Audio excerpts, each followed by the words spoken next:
Ya, cha kwanza tunaanza kwa kumshukuru Mwenyezi Mungu kama ilivyo kawaida ya sisi kama Simba.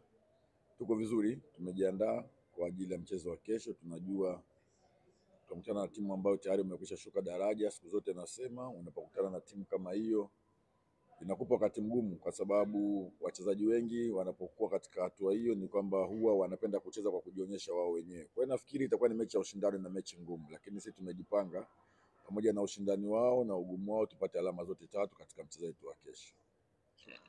Swali matatu kwa mwalimu. Swali kwa mwalimu.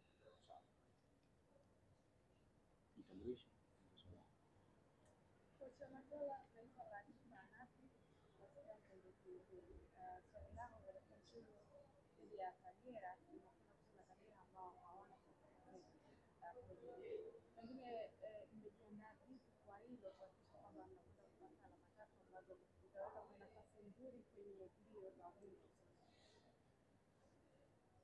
Ya, ni kweli kama nilivyosema mwanzoni hapa, tunakutana na timu ambayo haina cha kupoteza, na siku zote unapocheza na timu ambayo haina cha kupoteza, wao wanacheza hawana pressure. Sisi tunatafuta kitu ambacho ili tuende kwenye ubingwa. Kwa hiyo sisi tutakuwa tuna pressure kubwa sana kuliko wao. Kwa wao watakuwa relax kuliko sisi, na kama nilivyosema mwanzoni, watacheza kwa juhudi kwa sababu timu imeshuka, lakini siku zote mchezaji anakuwa hapendi kushuka. Kwa hiyo atataka aonyeshe ili aweze kubaki kwenye Premier League. Kwa hiyo nasema kwamba itakuwa ni mechi ngumu kwa sababu wao hawana cha kupoteza. Pamoja na yote, sisi tunalifahamu hilo, tumejipanga na ugumu wote utakojitokeza kwenye mchezo wa kesho tuhakikishe tunapata alama zote tatu.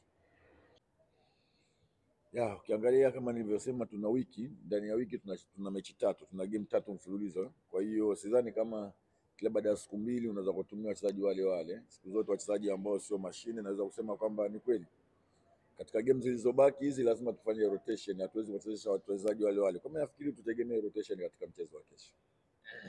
Swali la Hakuna ukweli wote, kama tungekuwa tunaridhika mechi iliyopita tumeweza kushinda kwa kiwango cha goli 5. Nafikiri kama tungekuwa tuna watu wa kuridhika tusingeweza kupata goli 5 zile. Kwa hiyo mimi nafikiri yanaongelewa, na kama lipo basi tutaendelea kulifanyia kazi tuhakikishe kitu kama hicho kiweze kutokea katika mchezo wa kesho.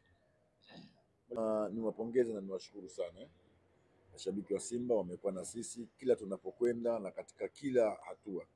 Kwa hiyo tulianza nao pamoja. Kwa hiyo mimi nawaomba kesho waweze kufika kwa wingi, watupe sapoti kwa sababu ni mechi yetu ya mwisho katika uwanja wetu wa nyumbani, na sisi tunawaambia kwamba tutawapa burudani na kuwafurahisha kufanya kile kitu kila mwana Simba anahitaji Simba ifanye katika mchezo wa kesho.